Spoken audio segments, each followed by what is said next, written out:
Expand your vocabulary with our core 2,000 words ebook. It's free and packed with essential expressions that you'll use on a daily basis. Start building your vocabulary today. Click the link in the description below to download your free English ebook before it's gone.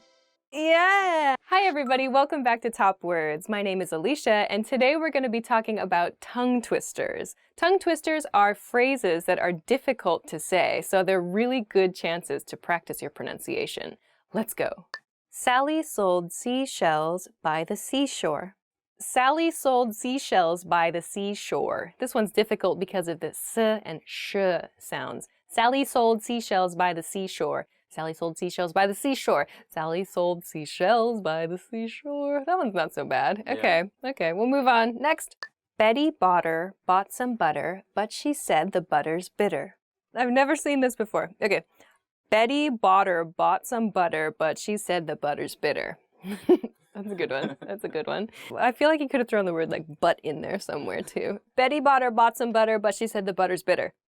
Ah, that's a good one. It's very bubbly. Betty Botter bought some butter, but she said the butter's bitter. It's like if I knew the words, I could probably say it faster. Betty Botter bought some butter, but she said the butter's bitter. Butter's bitter. Bitter, butter, bitter. But she bought some butter, but she said the butter's bitter. Is this enough? I don't know when to stop. How much wood would a woodchuck chuck if a woodchuck could chuck wood? The next tongue twister is also a classic one about woodchucks. Woodchucks are real creatures that exist on the west coast of the United States, primarily in Washington and Oregon. They're like beavers, but they don't live in rivers. They live in like forests and rocks. The tongue twister is, how much wood would a woodchuck chuck if a woodchuck could chuck wood? How much wood would a woodchuck chuck if a woodchuck could chuck wood? And then there's a common response to that, which is, it would chuck all the wood that a woodchuck could if a woodchuck could chuck wood. We definitely talked about this one in that English topics episode we did about tongue twisters. Lesser leather, never weathered, wetter weather better. Oh, I've never seen this. Lesser leather, never weathered, wetter weather better? Hang on, I'm just like astounded by the grammar of this sentence. Lesser leather, never weathered, wetter weather better. Oh, that's hard. It's the wetter weather better. Wetter weather better part. Those last three words. Lesser leather, never weathered, wetter better. Lesser leather, never weathered, wetter weather better. Wetter weather better. Weather. It's the weather better that's hard. Weather better. Weather better, weather better, wetter weather better. Yeah, that's it. Lesser leather, never weathered, wetter weather better. On to the next one. If two witches would watch two watches, which witch would watch which watch? If two witches would watch two watches, which witch would watch which watch? Did you write these? Did you write these? Did you find these on the internet? Someone's brilliant. If two witches would watch two watches, which witch would watch which watch? Oh, that one's a good one. If two witches would watch two watches, which witch would watch which witch would watch which watch? All right, that's the end. Wow, those are really good tongue twisters. The one that always gets me from that episode of English Topics that we did was Irish wristwatch. Irish wristwatch. Hard one. And one we came up with the other day was sushi session. It's a good one, right? Yeah. They were like, let's go for a sushi session. I was like, that's hard. Sushi session, sushi session, sushi. That's a really good one too. Irish wristwatch and sushi session. All right, so those are, Those are tongue twisters. Give them a try. They are really, really great ways to practice your pronunciation. If you know any other tongue twisters, please share them with us in a comment so that we can all give them a try. Thank you very much for watching this episode of Top Words. If you liked this video, please be sure to hit the like button and subscribe to our channel if you haven't already. Thanks very much for watching this episode, and we'll see you again soon. Bye! Oh my god, I want to have this job where I just sit at like my desk and I just think of, that's probably what somebody does, like they're bored at their job and they just think of these sorts of things.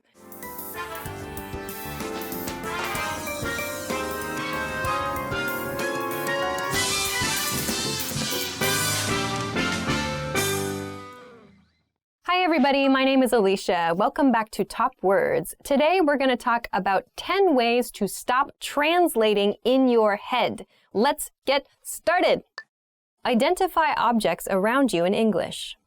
The first way to stop translating in your head is to identify the objects around you in your target language. So if you're studying English, that means you look at the objects around the room, look at the things in your life. Don't think of them in your native language first. Think of them in your target language first. So if I look around the room, I see a computer, I shouldn't think my native language word, I should think my target language word. So start with the items and the situations in your everyday life. If I say computer in English, maybe I should say computer in Japanese. I should say not, water in English. I should say omizu in Japanese. So start associating the words in your target language with your everyday life now. So if you're studying English, that means start getting familiar with the things in your everyday life in English. Repeat phrases you hear native speakers use. Tip number 2 is to repeat the phrases that you hear native speakers use. So if you're watching this channel, for example, or you're watching a TV show or a movie, listen for the way that native speakers make those phrases. If you hear a phrase you have never heard before, or you hear an interesting combination of words, try to repeat them yourself. Don't just listen. Try to say them yourself. If you're in a public space and it's difficult for you to do that, fine. Practice in a place where you feel more comfortable. Maybe if you have some private space to practice. Just repeat them. Get your mouth used to saying the words the way that the native speakers do. So if you never actually say words, if you're only taking in, if you're only listening and you're not actually producing the language, it's kind of hard to practice and to really hone your pronunciation, to improve your pronunciation. So when you listen to native speakers, try to repeat after them. So for example, if you're studying English, you can try to repeat after this video. You can repeat after the things I'm saying, because maybe I'm using an expression or I'm using a certain series of vocabulary words together the way a native speaker would. And it's maybe a good idea to try to practice the ways that native speakers put their words together. So try to repeat after native speakers, especially when you're looking at media.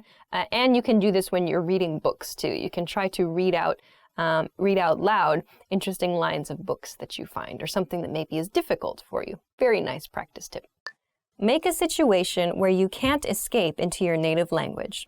Make a situation where you can't escape into your native language essentially means immerse yourself. Of course, going to that country or going to a place where you can speak only that language is very difficult for some of you. Totally understand. But if in your life you can create a situation in your library, in your room, in your house, somewhere, for just an hour or, maybe a day. I don't know what your schedule is like. But if you can create a situation or create an environment where you have no choice but to use that language and you cannot escape, meaning you cannot go back to using your native language as a crutch. You can't use the native language at all. It forces you to use the language that you're studying. So, of course, if you are lucky enough to live in the country or to live in a place where people speak the language you're studying, great. But you have to go out and interact with people. You have to put yourself in a place where you have no choice but to speak. It's very hard and it's very scary and it's very embarrassing at first. But if you take time to find places and to make environments that are comfortable for you, where you feel comfortable making mistakes and asking questions, it's very valuable for your learning process. This is actually something that I did. I totally did this. My Japanese wasn't very good for a long time, but then I started making friends who could not speak English. Actually, I just did this through finding hobbies. There was a hobby that I had. I joined a group. I joined actually a school where I could learn how to do that hobby. And everything was taught only in Japanese. And the people in my class only spoke Japanese, mostly. And then maybe we would go out for drinks and food late at night or on the weekends, and everybody spoke only Japanese. And if I couldn't communicate even simply in Japanese, I had no hope of keeping that friendship together. So it forced me to study. It forced me to think about the words they were using. and to try to learn those words, those patterns, as well as how to produce them naturally myself. So I was learning the vocabulary words the people around me were using and learning how to apply them on my own. That was only possible because I had no escape in those situations. So try to do that, even if you can do it yourself in your house. It's super helpful, I think. Watch TV and movies in your target language without subtitles. Tip number 4 is to watch TV and movies in your target language without subtitles, So I think that watching with subtitles can be very beneficial. So if I'm watching something, or if you want to watch something with subtitles on, great. But I sometimes find that in my case, I think too much about reading the subtitles and I forget to listen. So maybe if you've seen a movie in your target language a few times with the subtitles on, try turning the subtitles off and think about the character's body language, the words they're using. You can always look that up later, look up the words you don't know in a dictionary, but try to do it where you're focusing completely on the way that people are using their words. Try not to use the subtitles. So kind of play around with it a little bit. If there's a word that's difficult for you to hear, you can actually turn on the subtitles in the native language of the movie as well.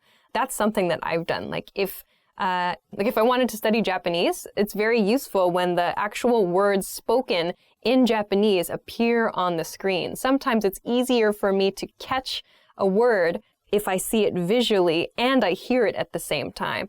So another way to kind of explore how you can use TV and movies is to actually turn on the closed captions, like the words on the screen in the native language of the movie. So this is sort of 2 points in one. So 1, watch movies without subtitles, meaning subtitles in your native language. And hint 2 is to watch movies with closed captioning on, but the closed captioning is in your target language, not in your native language. So you can try those 2 things with TV and with movies. Don't bring a dictionary to your lesson. Tip number 5 is don't bring a dictionary to your lesson. Okay, so give me a second here. So I understand that dictionaries, especially electronic dictionaries, we have them on our phones now, are very, very convenient. Of course, it's important to use them and they're a great resource to have. However, one thing that really bothers me and that I think is detrimental, it's not helpful for students, is when students are in a lesson and they're practicing conversation and they reach a point in the conversation where they don't know the word they want to use. They know it in their native language and they don't know how to say it in their target language.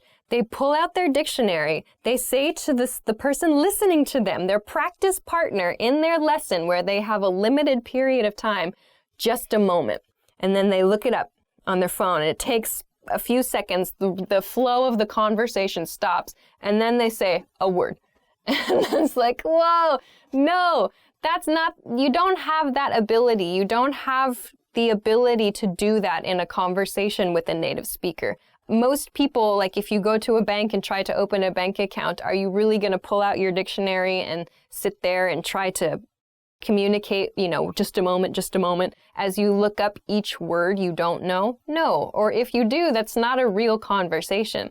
So instead, try using a different strategy. By that, I mean, if you find a word you don't know in conversation, explain the word to your conversation partner. Maybe they know the word. If you're speaking with a native speaker, this is a chance for them to teach you a word.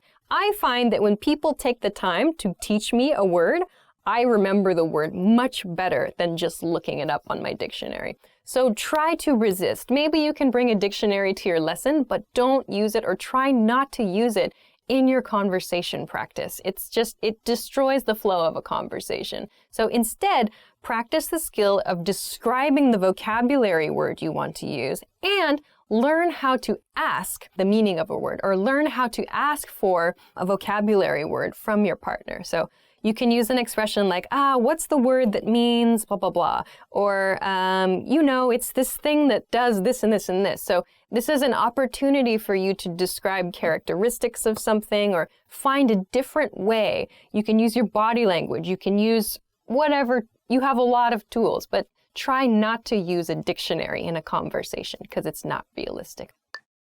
Train responses to common questions. Number 6 is a quick one, I think. Hint number six I have is just to train responses to common questions. Train responses to common questions. So for example, a very common question in English is, hey, how are you? You should know how to answer this question. Just have a default response. Hey, how are you? I'm good. If it takes you a long time to answer the question, hey, how are you? You need to practice. I think that's a pretty good indicator. So, for example, sometimes I ask students a question like that they haven't quite gotten the idea of how to respond just yet. They're not so quick at responding. I say, hey, how are you? And they say, yes. And then they think and they go, I'm good. And it's like, that's a very common question. So think about just a default response that you can spit out, that you can quickly say. If it's, how was your weekend? Or, hey, what's up? Or, what do you want to do for dinner tonight? Think about just a handful, meaning just a few responses to those questions and train them quickly. Just, how are you? I'm good. How are you? I'm okay. How are you? Not bad. There's 3. So it's just training responses to those questions. There's no reason to be surprised by a question like, how are you? That's a very common question. So for those common questions, train responses to that. We've got a bunch of videos, especially beginner level videos, for some example responses you can do. So don't get stuck with these little questions. Just train a few responses. Practice a few responses till they feel natural to you. It'll save you time and it'll help the person asking the question too to move forward in the conversation. Yay! Study with materials that don't provide a translation. The next tip is to study with materials that don't provide a translation. So by this I mean, if you're using worksheets or some kind of textbook or whatever, and it has your target language, the language you're studying, and it has your native language next to it. While this can be useful, I feel that if you can, studying your materials only in your target language and then simplified explanations for more detailed points, also in your target language, can be a little bit better. So I don't want to say you should only study things in your target language and nothing from your native language, because of course it can be helpful sometimes to look up a word or to understand a grammar point in your native language.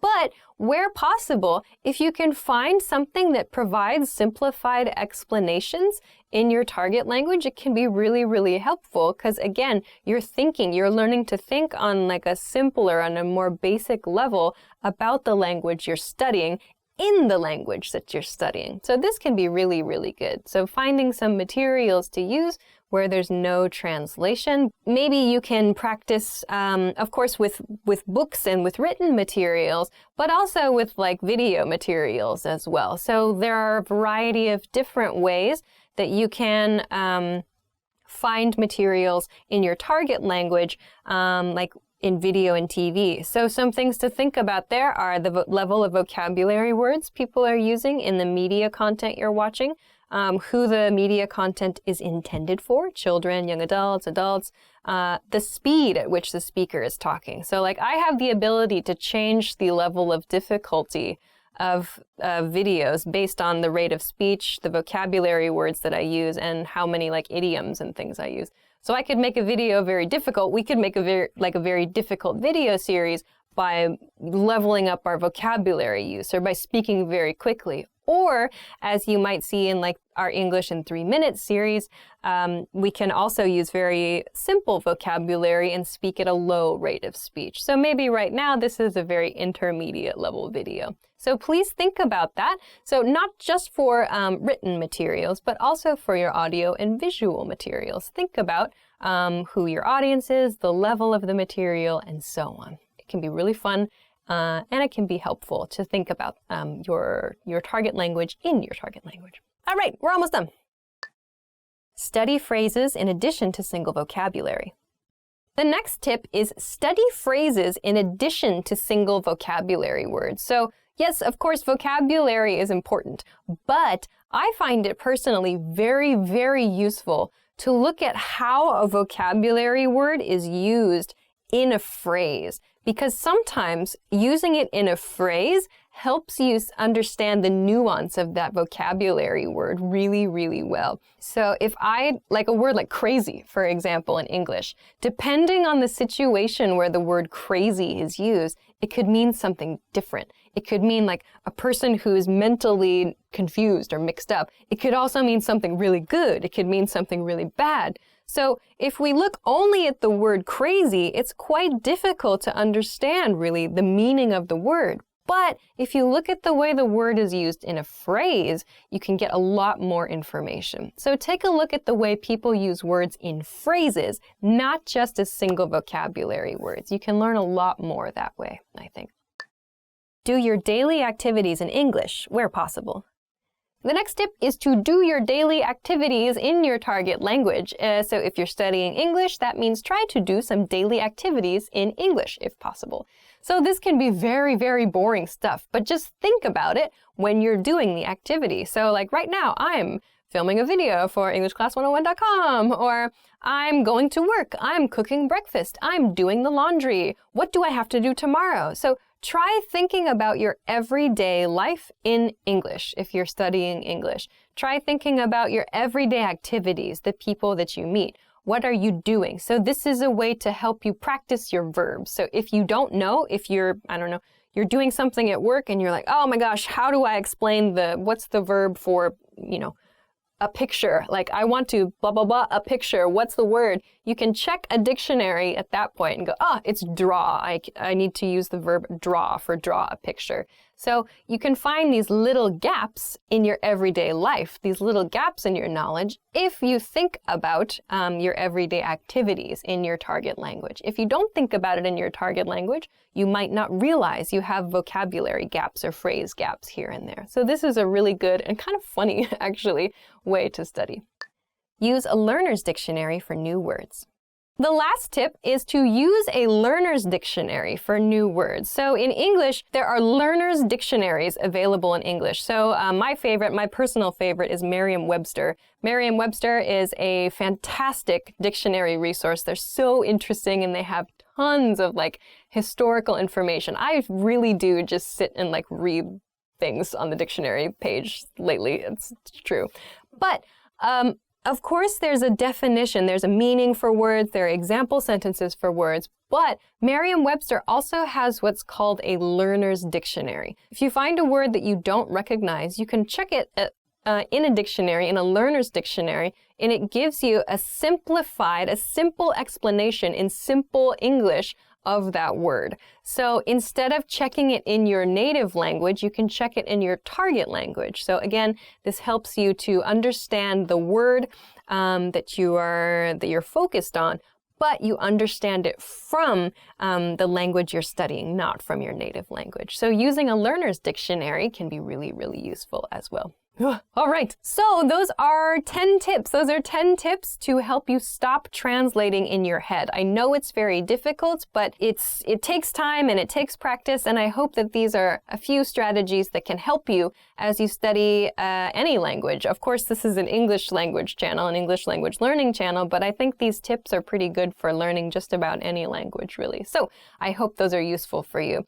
If you have tried these strategies, or if you have any other comments or other tips, please let us know in the comment section below this video. If you liked this video, please make sure to hit the thumbs up, share this video, and subscribe to our channel too. Check us out at EnglishClass101.com for more good stuff as well. Thanks very much for watching this episode of Top Words, and I will see you again soon. Bye!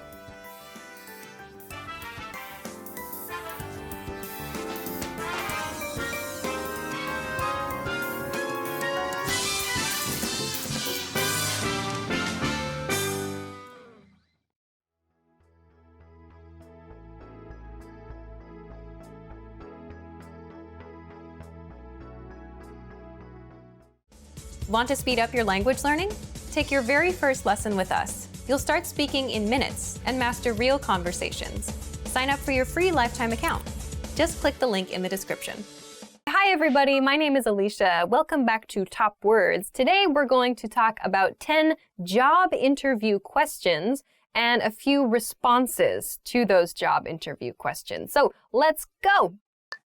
Tell me a little about yourself. Statement number 1 is tell me a little about yourself, or tell me a little bit about yourself. This is a very common interview introduction question, or the first question in an interview. Tell me about yourself is just an open question. Please share or basically introduce yourself. This usually means you should share what you studied in college, your work experience, any personal projects you've tried to do or have successfully done, other experience you think is relevant. So this is an invitation for you to give a general introduction about yourself. In an example sentence, well, I got my bachelor's degree in biochemistry. How did you hear about the position? How did you hear about the position? How did you hear about the position? This question means how did you learn about this job that you are interviewing for? How did you find this job opening? So how did you hear about the position? This is where you can explain maybe where you found the information about the job. So you found it on the internet, in the newspaper, you heard from a friend, you were contacted by a recruiter. So there are a few different ways that you can share with your interviewer how you found the position, how you heard about the job. In a sentence, I found an advertisement about the job on the internet. Why are you interested in this position?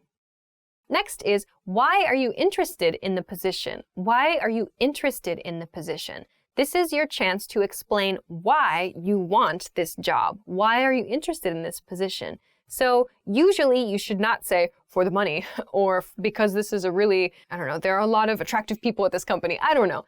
You should say something in response to this question about your career goals, or maybe something specific about the company that you like, or something very specific about the job that is available there, and how you feel your skills are a match for that job. So explain why you're interested in that position, the reason you decided to apply for that job. In a sentence, I think I'm a good fit for the company and its goals.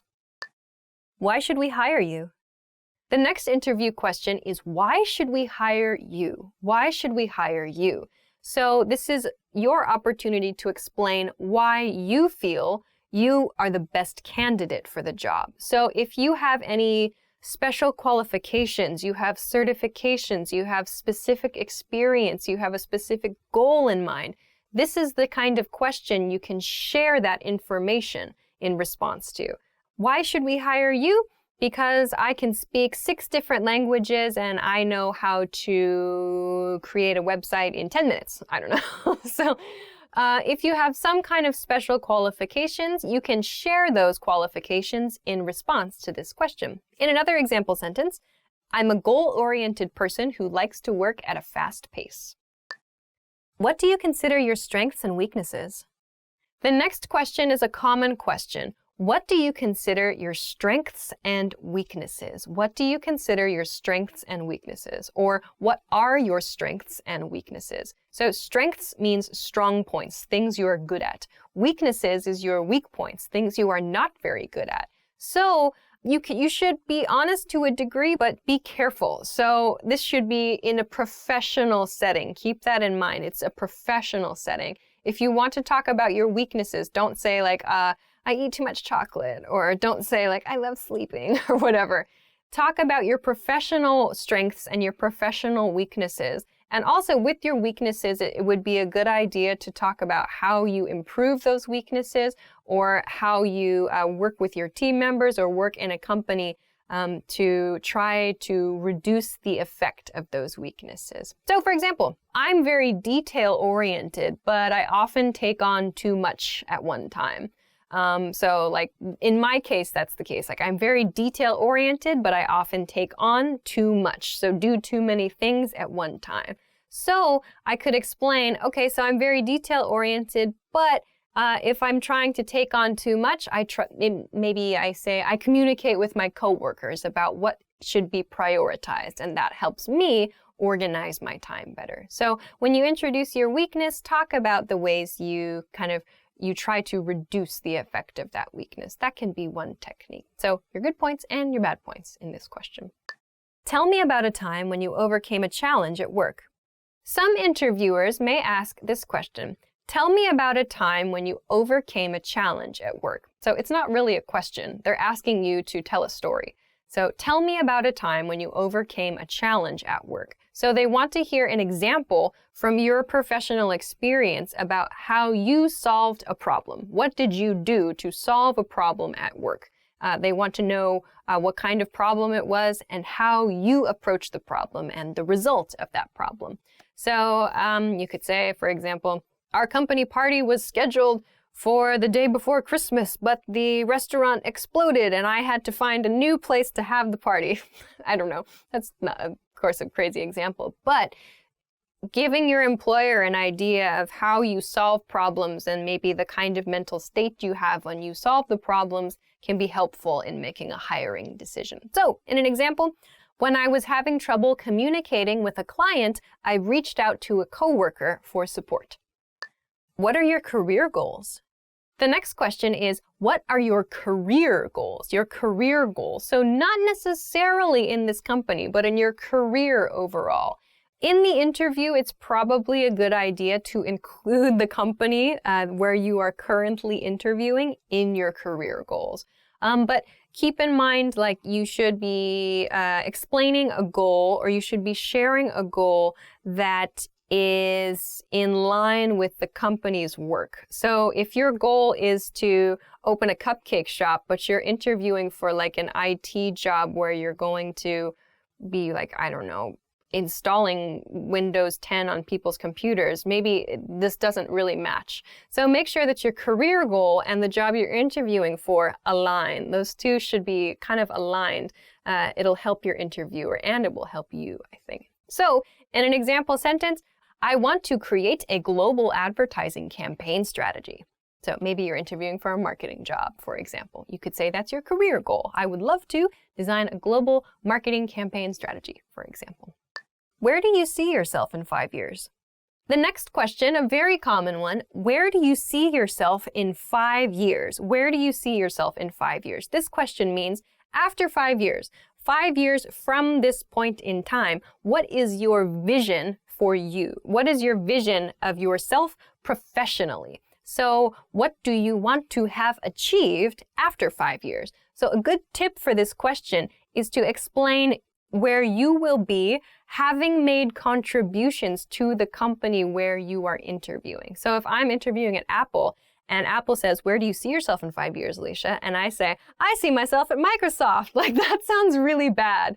So try to share your goals for yourself in a 5-year period, but again, try to align them with the company where you're interviewing and explain like how you plan to contribute to the company and develop yourself professionally. That can be a really good way to answer this question. For example, I see myself in a managerial position in this company, working on multiple projects for multiple markets. Ooh. Why do you want to work here? The next question is, why do you want to work here? Why do you want to work here? So similar to why are you interested in this position? That one's like, that question is very much about this job in particular.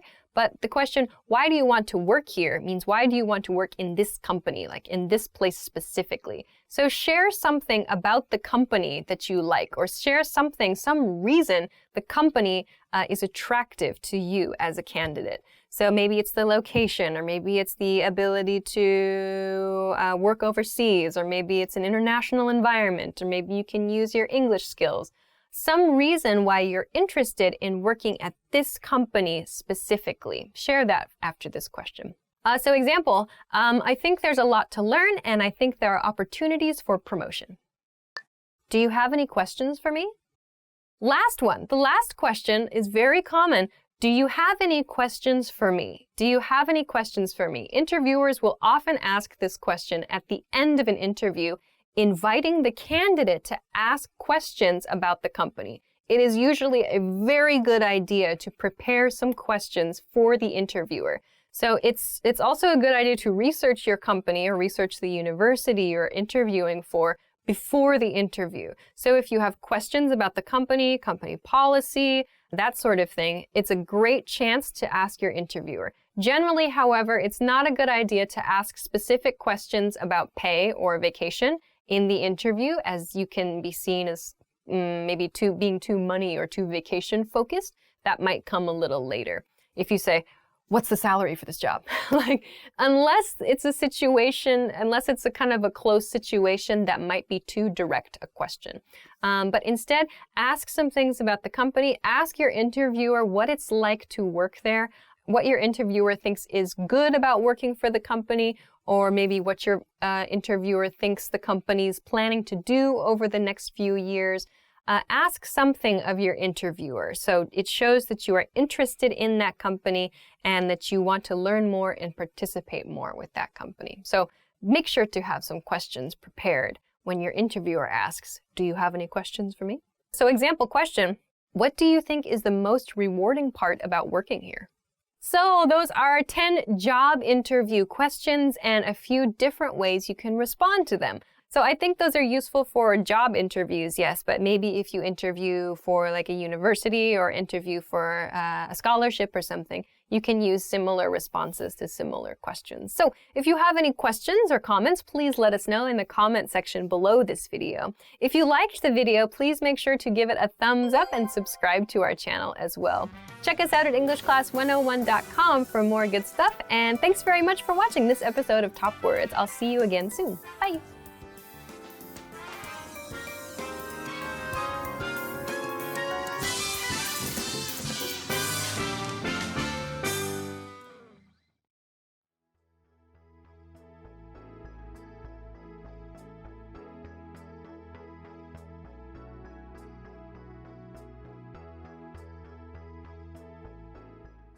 Hi everybody, my name is Alicia, and today we're going to be talking about the top 25 English phrases. So let's get started. The first phrase is hello. Hello, of course, is used as a greeting. You can greet your friends, you can greet your coworkers, your family with this phrase just by saying hello. Hey, hi, what's up? Hello. Sup? Yo. Pretty much any time of day you can use hello. Hello. The next phrase is good morning. Good morning is used as a greeting in the morning. You can kind of feel when morning ends for you. Good morning is nice and polite. Or even just morning with your close friends or close coworkers. The next phrase is good night. Good night is fine. We don't use this to greet other people. We use it when we're saying goodbye to other people at night. Family members, particularly mothers and fathers, to say good night to their children before they put them to bed. You can say it to your friend in a text message or in an email if you've been talking for a while. Good night. So the next word to talk about is goodbye. Use it when you say goodbye to your friends, when you leave your friends. Goodbye. Bye, of course. Take care. Have a nice day. Peace out. That's another way to say goodbye. Okay, the next phrase is I'm plus your name. Of course, this is a way to introduce yourself. You can use I'm, in my case, Alicia. I'm Alicia to introduce yourself in any situation. New friend, I'm Alicia. Okay, the next phrase is what's your name? What's your name is used to ask someone else what their name is. So, what is your name sounds a bit, try to use what's your name. If you forget someone's name, you can say sorry, what's your name? Or sorry, what's your name again? Next phrase is nice to meet you. Nice to meet you anytime you meet someone new. Nice to meet you is fine. Good to meet you is a little more casual. Great to meet you sounds very excited. Pleasure to meet you sounds like maybe a formal situation or a business context. Okay, the next phrase is how are you? How are you is just a friendly way to check in with the other person. You can use it with friends, your family, your coworkers, maybe even your boss to a certain degree. How are ya? How you doing? The next phrase is I'm fine, thanks. And you? If you saw English in 3 minutes, we talked a lot about this phrase. Instead of I'm fine, thank you, and you, say I'm good, thanks. How are you? Just shorten it, make it a little bit more natural. How are you? Good. How are you? Great. How are you? Not so good. How are you? Okay. And so on. So when someone says, how are you?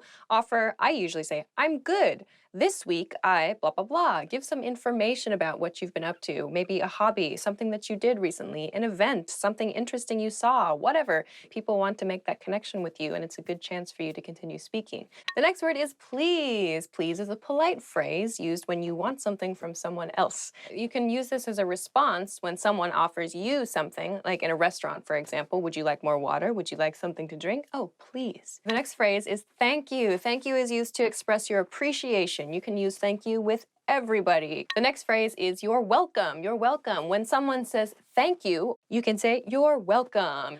No biggie. I use no biggie, as in no biggie is short for no big problem. The next word is yes. Yes, of course. Yes means is any positive expression. Someone asks you a question and the answer is a positive answer. You say yes, yep, yeah. Oui. No. Next, I'm guessing I know it. Yep. The next word is no. No is a negative response to something when you have to give a negative answer. So as you can probably guess, the long form of no is negative. I like to use nope. It's very, very casual. Not gonna happen. My parents would use that with me. To soften that a little bit, if you want to show a negative response to something, like let's go out for dinner tonight. What do you want to do? Like, do you want to go out? Not really. No, I don't think so, to soften it. The next word is okay, okay. This word comes from copy editors. Okay, when they had to check a manuscript, they had to label the manuscript all clear, AC, but because they were copy editors and they have a very, very sick sense of humor, they thought they would mark it okay for all clear to make a joke because O and K do not start all and clear. But it caught on among everybody in the world. Anyway, okay is used to agree with somebody else. Well, it can be used actually to express a positive or kind of a slight negative, I feel. Transitioning in your conversation, you can say, okay, now we're going to talk about blah, blah, blah. Okay. The next phrase is excuse me. Excuse me, it's used to get someone's attention in English when you don't know the other person. For example, in a store, a supermarket, maybe a stranger on the street, you need to ask directions. You can use excuse me. You can use excuse me in the supermarket. Excuse me, can you tell me where the hot sauce is? If you've done something rude in public, you can use excuse me. I personally do not do rude things in public ever. I'm sorry is the next word we're going to talk about. I'm sorry is used to apologize. When you have made a mistake or someone you know has made a mistake and you're connected to it, or you just feel bad, you can use I'm sorry. You made a mistake at work. I'm sorry. You forgot to feed your cat. I'm sorry. Sorry about that. You bump someone next to you. Oh, sorry. What time is it is the next phrase when you need to check what time it is. What time is it? When you ask someone else what time it is, maybe you say this to yourself too. Check your watch, check your phone, check a clock. Pretty straightforward phrase. There aren't really any short versions, so that's an easy one. Where is the plus a location. So you can use this for a building or a store. We're not going to use this where is the for a place, a city name or a state name or a country name. To do that, you would need to remove the. But where is the bank? Where is the post office? You can use this to ask directions, to ask for help in your house or at work. Where is the copy machine? Where is the file I need? Where is the blah, blah, blah? Where is the bathroom is perhaps a very important question to know. The next one is, may I use the restroom? May I use the restroom is a polite and soft expression that you can use if you need to use the toilet, you need to use the washroom. When you're at someone's house for the very first time, when you're in a place that is new to you, you can ask, may I use the restroom? More casually, can I go to the bathroom? To be very polite, you can say, may I go to the bathroom? The next phrase is, I would like to order something. You can use this at a restaurant probably, or in any situation where you need to place an order. I'd like a pizza. I'd like a beer. Can I get the check, please? This will be used at a restaurant. When you've finished your meal and it's time to go, can I get the check, please? In a very, very casual situation, you can just say, check, please. That's fine. The next phrase is see you soon. See you soon is used with friends and family members, perhaps, when you expect to see them again soon after saying goodbye to them. This is used at the end of the conversation. You're going separate directions. You say, see you soon. See ya is also good, or just see you. To make it a little more formal, you can say, I'll see you again soon. Make a full sentence out of it that way.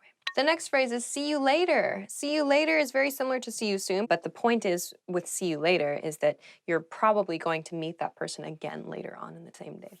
The last phrase is really. Really is a very useful word because you can use it to show you are interested in a conversation with upward intonation. Really, really, tell me more. Or to show that you're not so interested in the conversation with downward intonation. Really. So there are many other words that you can use similar to really in this way, like seriously or oh, and so on. So it's a really good practice for your intonation. So those are 25 very common words and phrases in English. If you liked this video, if you like this topic, please subscribe. I'm sure there'll be a button here somewhere or a button here or wherever. But please be sure to subscribe to our channel because we're going to be doing more videos like this, and we already have more videos like this, so please be sure to check them out. Thanks very much for watching, and we'll see you again soon. Bye. Really? Oh, interesting. Okay, I see. Great, fantastic, unbelievable. Gratitude, subjects. What do we have for dinner tonight? Pizza? Affirmative. I'll riff on that. I am Chris Hardwick.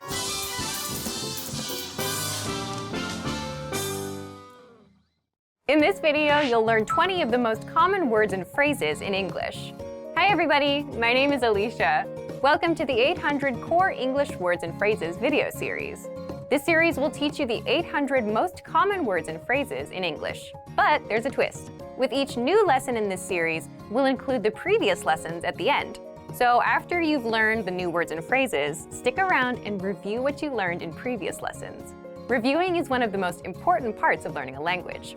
You can also get the full list right now at EnglishClass101.com. Click the link in the description to access more example sentences, create your own flashcard deck, and finally, master English. Okay, let's get started. First is hello. Hello. Hello. Hello is the most basic greeting that you can use. You can use it with your friends, with your family members, with your coworkers.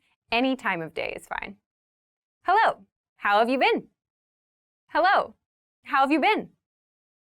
Hello. How have you been? Excuse me. Excuse me. Excuse me.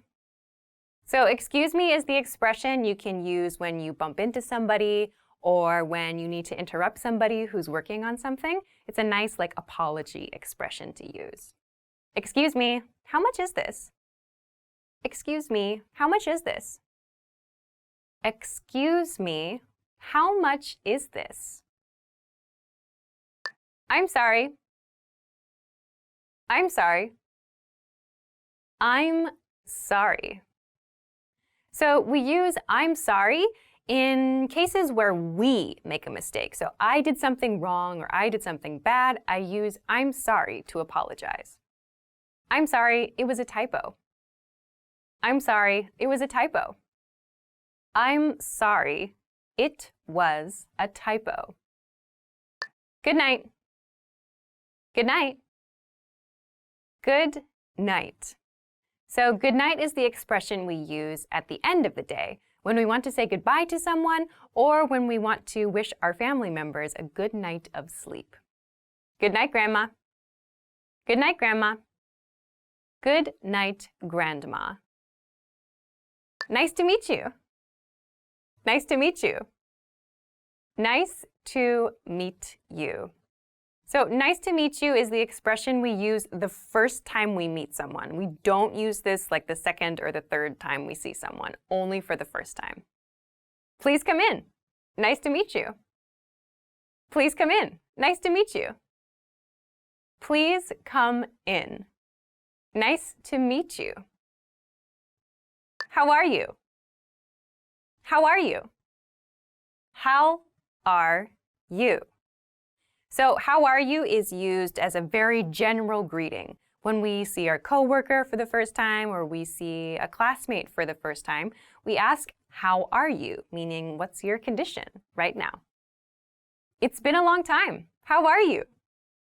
It's been a long time. How are you? It's been a long time. How are you? Yes. Yes. Yes. So yes is the word we use to agree with something or to show we think something is good or correct. You can use yes in any of those cases. Yes, this one please. Yes, this one please. Yes, This one, please. No. No. No. So no is the opposite of yes. We use it when we want to disagree or show that we think something is not good or is maybe not the best option. No, I haven't eaten yet. No, I haven't eaten yet. No, I haven't eaten yet. Thank you. Thank you. Thank you. So thank you is used to express your appreciation for something. You can use this after you receive a gift or someone does something for you. Thank you very much for the invitation. Thank you very much for the invitation.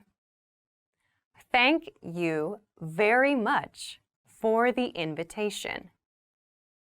I'm.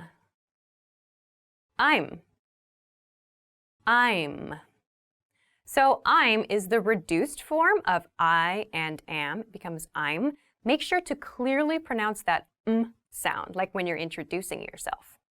I'm John. I'm John. I'm John. Goodbye. Goodbye. Goodbye.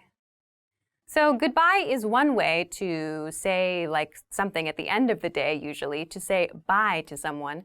Goodbye sounds a little bit more formal than just bye, but you can use it to sound polite. Goodbye. See you again. Goodbye. See you again. Goodbye. See you again. Bad. Bad. Bad. Okay, so bad is a word that means not good. You can use it to describe something you don't like or that you think is inappropriate. Be careful of bad people. Be careful of bad people.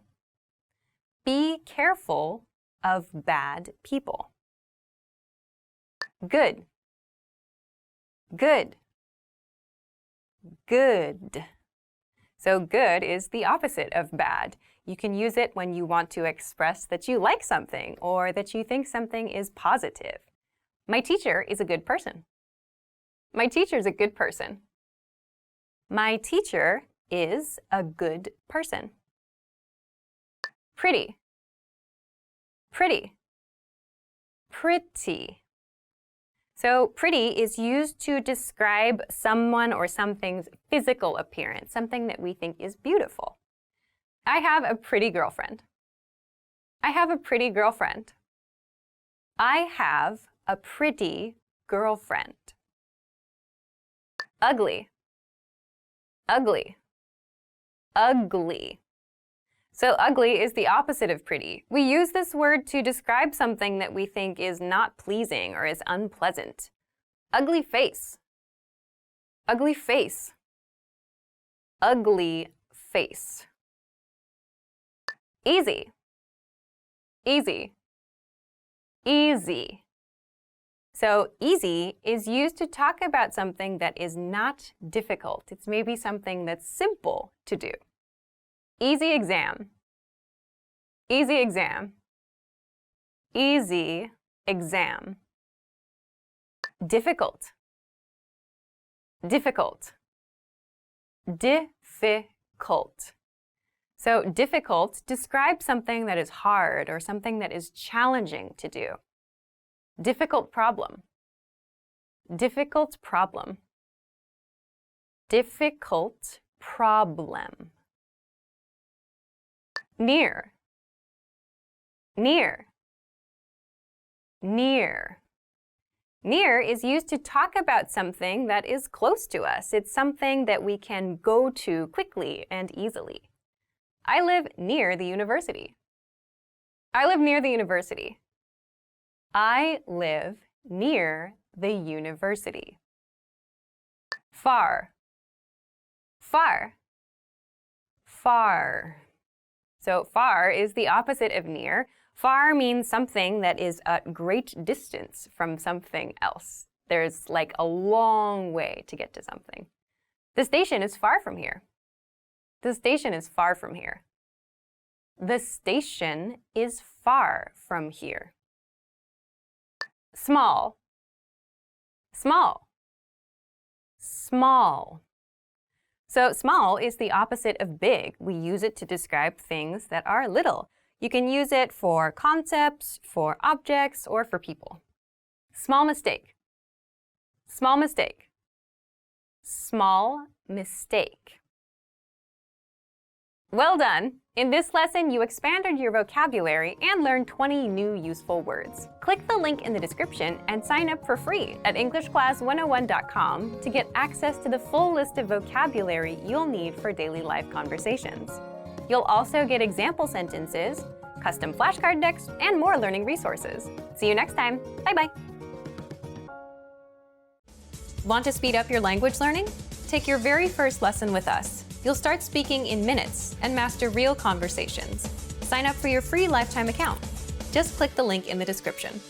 Hi everybody, my name is Alicia. In this lesson, I'm going to talk about 25 must-know intermediate phrases. Let's get started. These are some intermediate level phrases that you can use in everyday life. You can use them when you travel, at work, in your studies. So I hope that they're helpful for you. They're for asking and answering questions. So after you learn these phrases, check out the link in the description where you can make an account at EnglishClass101.com and practice your English even more. All right, let's get started. How's it going? How's it going? You'll notice with how's it going that there's an apostrophe at the end of this. It's not how's it going or how is it going. If you say how is it going, it sounds too stiff. It doesn't sound so friendly. So we say how's it going?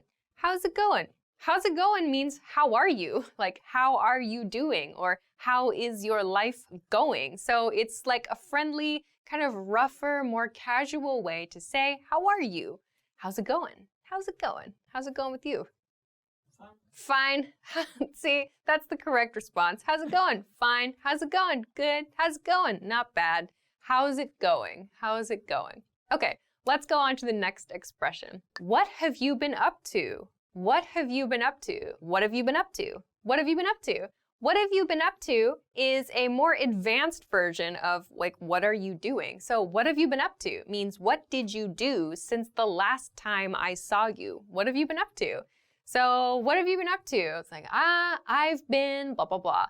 We're going to talk about this in the next expression. So what have you been up to? Or what have you been doing is another popular variation. What have you been up to? How have you been? How have you been? How have you been? More naturally, how have you been sounds like how have you been in everyday speech. So how have gets reduced to how have. How have you been? How have you been? How have you been since the last time I saw you is what this means. How have you been? So that you sound also gets shorter. How have ya been is kind of what it sounds like if I slow it down a lot. How have you been? How you been, you might also hear too. So this means since the last time I saw you, what has your condition been like? Good? Bad? Busy?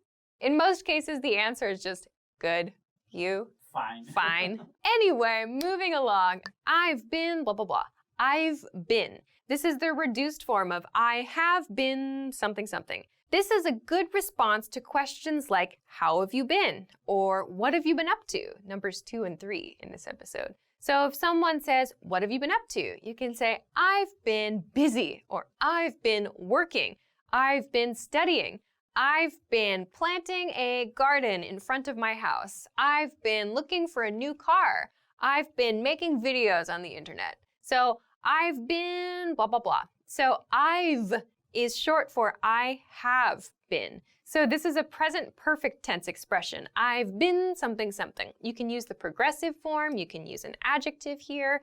You can use whatever suits your situation. So yeah, what have you been up to? I've been sleeping a lot. How about something, something? How about dinner? How about drinks? How about we do this later? How about something? This is a very simple and easy way to make a suggestion to someone. How about blah, blah, blah. So in fast speech, how about sounds like how about, how about, how about we, how about you, how about I, how about. So the A sound kind of disappears. How about we see a movie later? How about we go to the beach this weekend? How about we take a trip to Guam. How about we bake cookies? How about we go on to the next expression? Okay, sorry, I can't. Sorry, I can't. So sorry, I cannot. This is a way to refuse an invitation. So to say, no, I cannot do that thing and I feel bad about it. Sorry, I can't. Sorry, I can't. So like, sorry, I can't, you can add like the thing you are refusing if you like. You could say, sorry, I can't go to the beach with you this weekend. Or sorry, I can't meet you for dinner tonight. I have to work late. Sorry, I can't help you make your treehouse. I broke my leg. That was very specific. Sorry, I can't cook dinner tonight because I don't know how to cook. When you want to refuse and you maybe don't want to give specific reasons, you can say, sorry, I can't. I used this recently. Sorry, I can't go. Sure, sounds good. Sure, sounds good. So, sure, sounds good. You can put those two together. Sure means yes. Sounds good means like your idea seems to be a good thing. Like I'm hearing your idea. It sounds like a nice idea. So this is a good way to accept an invitation. Sure, sounds good. Or sounds nice, sounds great, sounds awesome, sounds cool, sounds fantastic. You can change your adjective there if you like. Sure, sounds rad. Do you want to something something? Do you want to something something? Do you want to plus an activity? Like, do you want to get dinner? Do you want to go for drinks? Do you want to ride bikes? Do you want to make videos for the internet? Do you want to study English with me? Do you want to, I don't know, do you want to get a Charizard tattoo? Already has one. Do you want to is a friendly and easy way to make an invitation for some kind of activity. When we say this expression, we kind of put the sounds together. So not do you want to, but do you wanna, do you wanna, do you wanna, do you wanna. So it's, you can imagine, it's like D''Y''A WANNA. Do you wanna, do you wanna. Not do you want to, but do you wanna. Do you wanna go to the next one? I do. What do you call this? What do you call this? So when you don't know the vocabulary word for something, or you just forget it, you can use this expression. What do you call this? So again, that do you becomes reduced. Do you becomes dia. What do you call this? So to call something is like to name something. What is the name you use for this thing? So what do you call this? Like, what do you call this? What do you call that? What do you call these? What do you call this? So you can use that when you don't know the word for something, when you find something new as well. How do I get to location? How do I get to? So how do I get to, for example, the station? How do I get to this hotel? Means, what is the path I should take to arrive at that destination? How do I get to the beach from here? How do I get to my house from here? Or how do I get to the bar from here? How do I get to work from here? So how do I get to is a much more natural way to ask for directions to someplace. So don't use how do I go or how do I travel, I guess, but how do I get to a location? And don't forget your to. Also, remember, we use that preposition to before the specific place name. So a problem that I hear a lot is how do I go to there? So we don't use to before there because there is not a specific place. How do I get to the station? A station is a specific place, or a hotel is a specific place. There is not a specific place, so we cannot use to with there. So how do I get there? It's fine, no to. How do you get to the next one? By scrolling down on the iPad. All right, so let's go to the next one. Have a nice evening. Have a nice evening. Have a nice evening is a way to say goodbye at the end of the day. Many learners use good night at the end of the day, like with coworkers or maybe leaving a restaurant, like good night. We use good night when we're like saying goodbye to our kids or like when we're actually in bed, like with a spouse or like your partner, or maybe you say it to your children or something like that, good night, just before you go to sleep. When you want to say goodbye at the end of the day, use have a nice evening, have a good evening. That's a much more like natural and polite way to say goodbye at the end of the day. Have a nice evening. Have a good one, have a good one, have a good one. Have a good one means have a good day. So one here means day. Have a good day or have a good time or like have a good experience until I see you again. Have a good one or have a nice one. I think have a good one is probably the most common. Have a good one. So friendly, kind of polite-ish, I suppose.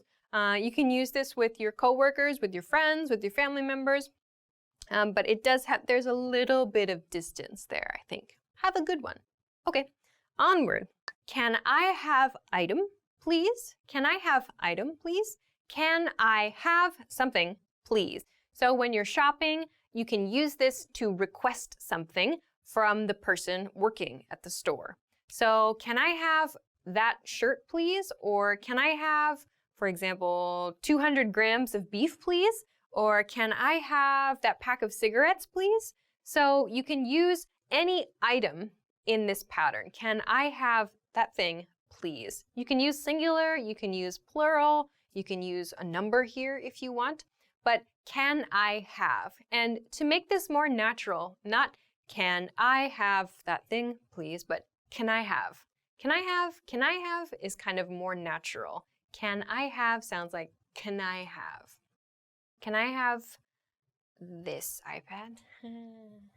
Yes. Yes? Oh, I got an iPad today. Number of the noun, please. This is used again when shopping and maybe specifically when you're buying things in quantity. So that means, for example, like when you're shopping for food, you maybe need to buy like fresh meat or a fresh fish, for example, and you want a certain quantity, a certain amount of something.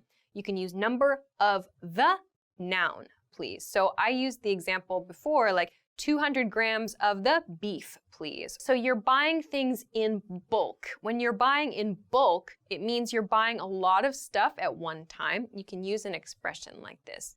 Of course, even if you're not buying in bulk, you can use this, like 2 of the blue ones, please. You can use that as well. So this is just a simple pattern to use when shopping. Number of the noun, please. How do I plus your verb phrase. So we talked about the expression, how do I get to a place?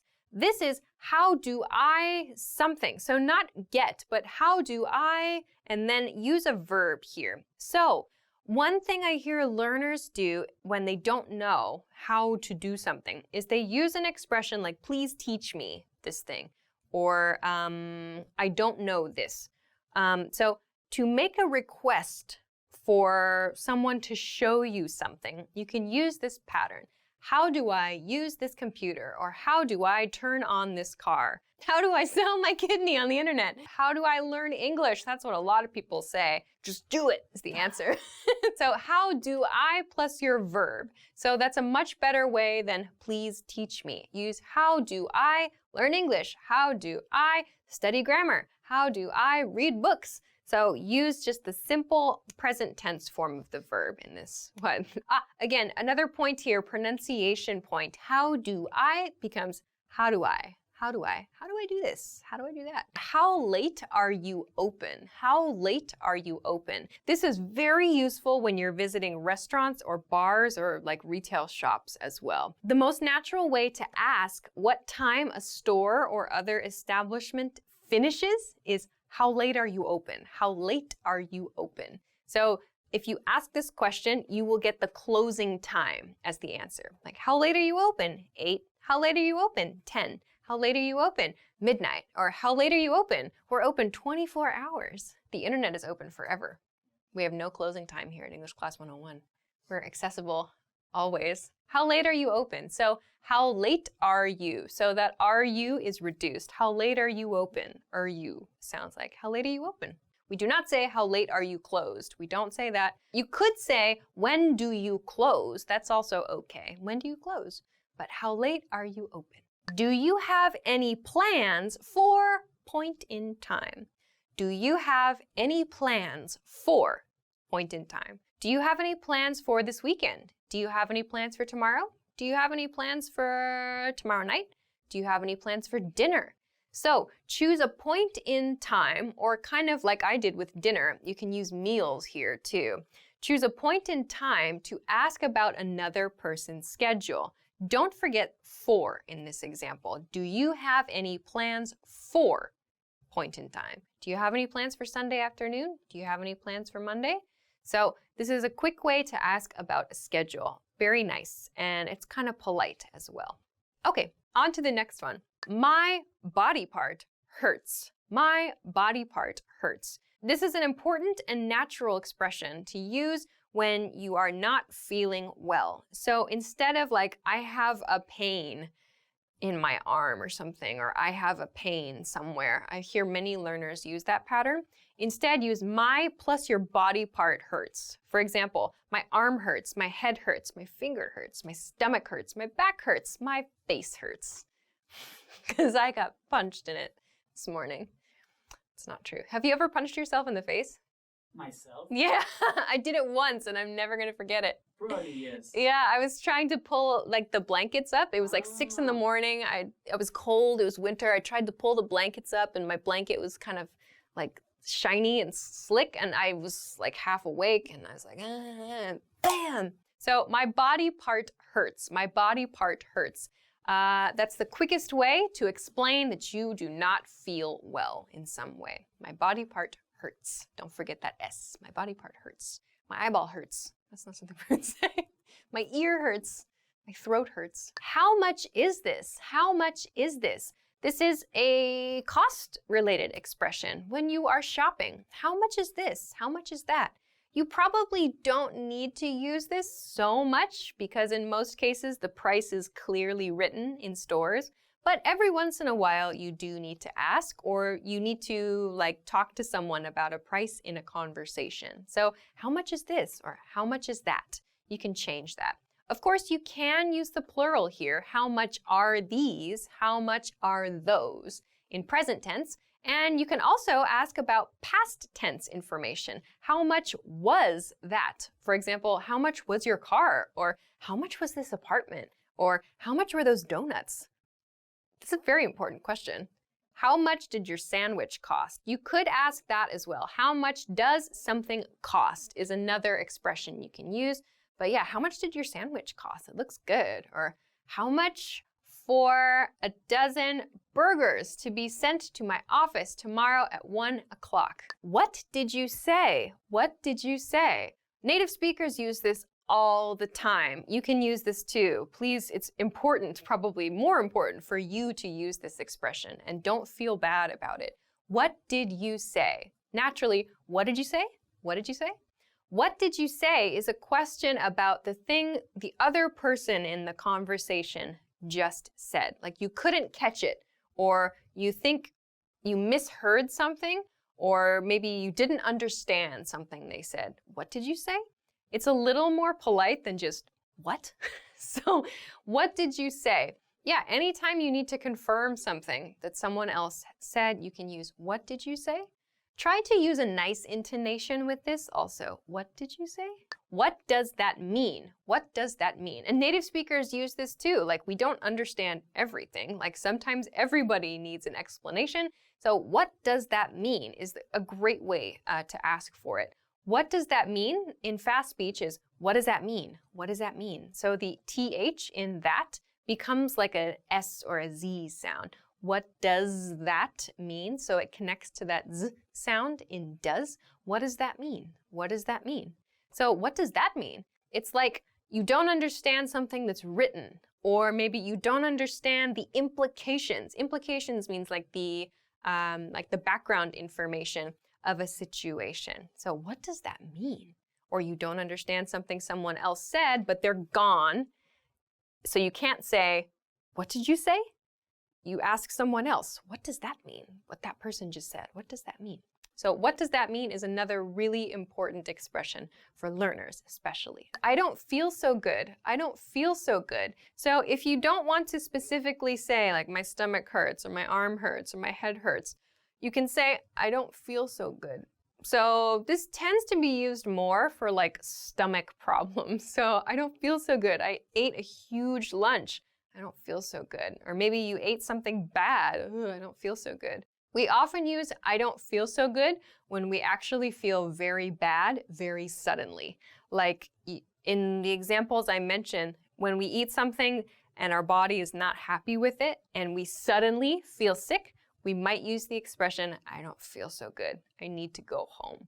So you can use this to talk about like a sudden and unpleasant feeling in your body. I don't feel so good. I need to go to location. I need to go to location. I need to go to location is useful for talking about errands. So errands is like small tasks you need to do throughout the day. We also use this expression when we need to visit the restroom urgently. So you can say, I need to go to the restroom. That's great. That's a very natural and polite way to talk about visiting the restroom. Otherwise, when you're talking about your daily tasks, you can say, I need to go to the bank. I need to go to the store. I need to go to the car wash. I need to go to the pet sitter and pick up my neighbor's poodle. What? That was very specific. So you can talk about your responsibilities with need to. Yes, you can substitute have to here. I have to go to the bank. I have to go to the store. Keep in mind also, when you want to use the negative form, I don't have to or I don't need to, you can, but make sure you use it with something you don't have a responsibility to do. I hear lots of learners use expressions like, I don't have to go to the bar today, for example. Like, if going to a bar is part of your regular responsibilities, like you work at a bar, or like part of your business is at a bar, fine. But if it's just something you occasionally do, it sounds really unnatural to use, I don't have to go to the bar today. So we use this in the negative form for things we can naturally and reasonably be expected to have responsibility to do. So keep that in mind when you use the negative form. Okay, onward, I have to. So my previous one was I need to go to a place. If you want to just talk in general about responsibilities, you can use I have to. I have to get up early in the morning. I have to study for my tests. I have to think of a new hairstyle for my cat. Yesterday I had to, past tense, I had to buy new clothes because my director was making fun of me for wearing shirts that they were falling apart on camera, because that's how much I love shopping. Yeah. So past tense, I had to buy new clothes yesterday, or I had to go out in the rain yesterday. So again, I had some responsibility to do that. So past tense, had to. When are we leaving? When are we leaving? I included this here because it's a common question, surprisingly, like when are we leaving? Not when do we go? That's one that I hear sometimes, like when do we go, or when we go, or something like that. Don't use those. Oh, sorry, Mr. iPad. The question is, when are we leaving? So we use this when we're at an event. We're at a party, we're maybe at work, whatever. You're going somewhere else with another person or with a group. When are we leaving? When are we leaving this place, in other words? So natural pronunciation, when are we leaving? When are we leaving becomes when are we leaving? Okay, so those are 25 must-know intermediate phrases. I hope that those are helpful for you. Many of the phrases that I introduced here are in present tense, but remember, you can use them in past tense and in future tense too. So don't stick only to present tense. Make sure to go outside of present tense and think about the different ways that you can use these expressions to talk about the past and the future. Okay, so that's everything for this lesson. Thanks very much for watching. Please make sure to click on the link in the description to learn more English at EnglishClass101.com. Also, if you liked the video, please don't forget to give it a thumbs up and subscribe to our channel if you have not already. Thanks very much for watching this lesson, and I will see you again soon. Bye-bye. Stevens.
Sing me your favorite song. Translate for me as you go along, so I can better understand how you want to be loved, how you want to be loved.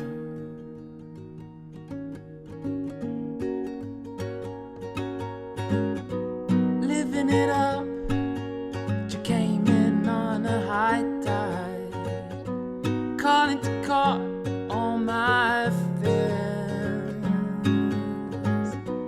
letting it go, this wild untried emotion. Say it loud and say it clear, but you know we could talk from dusk till dawn, and everything in my world would make sense.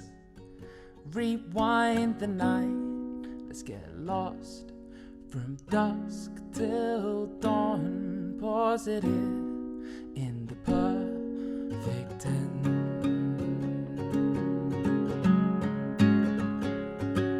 And sing me your favorite song. Translate for me as you go along, so I can better understand how you want to be loved, how you want to be loved.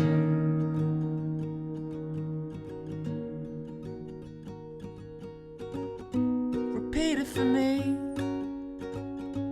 one more time now. Make it as slow as you dare. Word by word, interpreting this emotion. Share as much, dear, as you can. But you know we could talk from dusk till dawn, and everything in my world will make sense. Rewind the night, let's get lost from dusk till dawn. Pause it in the perfect tense. Sing me your favorite song. Translate for me as you go along, so I can better understand how you want to be loved, how you want to be loved, how you want to be loved, how you want to be loved, how you want to be loved.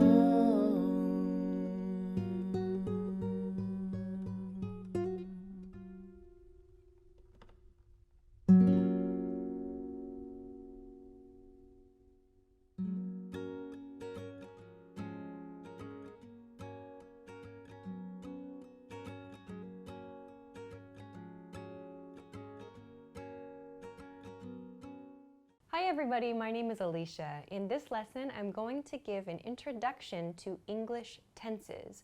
For this lesson, I'm going to give a short introduction to when to use each of the English tenses. I'm also going to share an example of what that tense looks like in a sentence or in a question. So this is just a quick guide. If you want more information about any of these tenses, you can try searching the YouTube channel or our website for a video specifically about one of these tenses. So I hope this is helpful for you. Okay, so let's get started. The first group of tenses I want to look at is the present tense.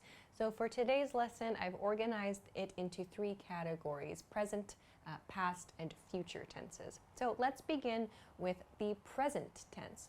So in each category, I have 4 different tenses. I have simple, continuous, perfect, and perfect continuous. You might know continuous as progressive. They mean the same thing. Continuous and progressive mean the same thing for this lesson. So let's begin with the present simple tense. Present simple tense is a tense we use for general facts, for regular actions, and for schedules. So this is stuff that doesn't change. Like he speaks English, for example. She doesn't speak Spanish. That's a simple fact. For regular actions, so things you do every day or every week, for example. And schedules, so that means like a bus or an airplane or maybe a car schedule, something that maintains a regular schedule.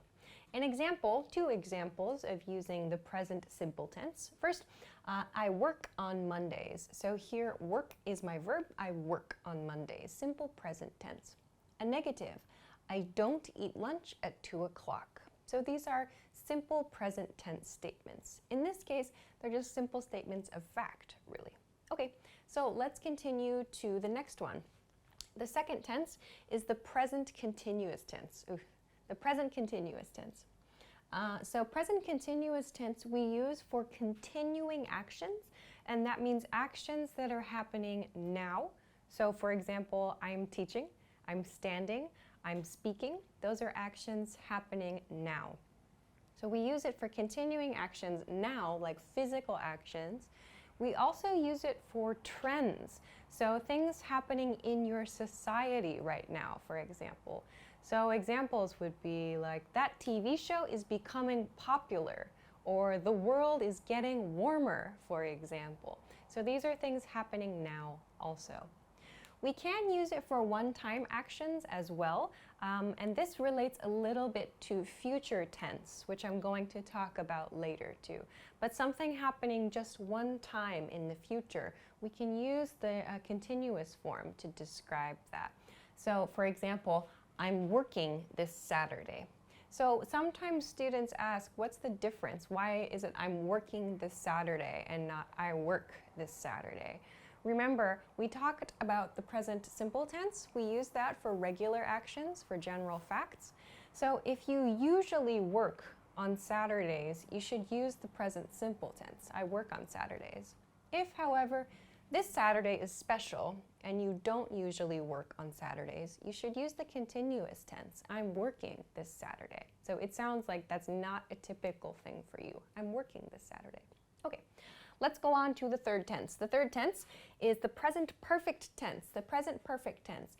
So we use the present perfect tense for general life experience or lack thereof. So lack thereof means no life experience, not having a life experience.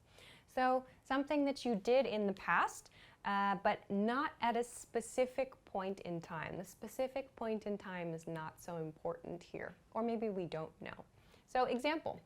A negative example, he has never been to Spain. He has never been to Spain. In this case, no life experience of going to Spain is what this means. So this is an example of present perfect tense. Here we have he has. Remember, we need to attach has or have before our past participle verb form here. So for more information about this tense, you can check the channel. There's more information there. So let's continue on to the next tense now. The next tense is the present perfect continuous tense. Present perfect continuous. We use this tense for actions that started in the past and continue to the present. So something you started doing in the past, some point in the past, it's not always important when, but that action continues. So you use this a lot to talk about your studies, for example. We use words like for and since and maybe ago with this as well. So an example of this, I've been studying English for 2 years. So here we see I've been. This I've is the contracted, the reduced form of I have. I have been studying. So this is the continuous or the progressive form. In this case, I've used the word for. I've used for because I'm using 2 years, which is a length of time. We can use since. For example, I've been studying English since 2016. So we use since before a specific point in time. We can use ago as well.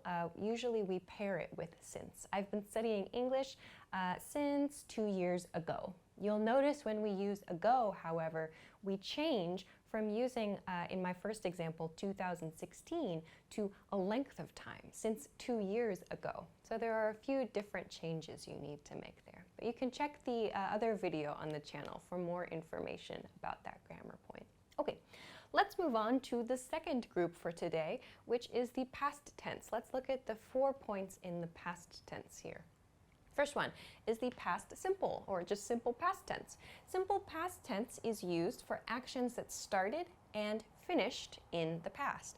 So for example, I taught simple present tense earlier. So I used past tense. I taught simple present tense because the action started and finished in the past.